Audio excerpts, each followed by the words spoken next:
வணக்கம். திருவண்ணாமலையின் மகிமை வரலாறை மட்டும் தாண்டி ஆன்மீகத்தில் மிக உயர்ந்தது. இங்கு அருள் புரியும் அண்ணாமலையார் பஞ்சபூதங்களில் அக்னி எனும் வடிவில் இருப்பவர். அதாவது சிவபெருமான் தீயாக வெளிப்பட்ட தலம் இதுதான். இதற்கான மிகப்பெரிய சான்று திருவண்ணாமலை மலைதான். இந்த மலை முழுவதும் சிவனின் உருவமாகவே கருதப்படுகிறது. ஒவ்வொரு மாதமும் ஆயிரக்கணக்கான பக்தர்கள் இந்த மலையை சுற்றி கிரிவலம் செய்கிறார்கள்.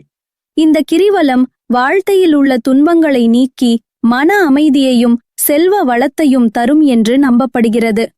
குறிப்பாக கார்த்திகை தீபம் நாளில் இந்த மலைமேல் ஏற்றப்படும் தீபம் சிவனின் அக்னி ரூபத்தை நினைவூட்டுகிறது.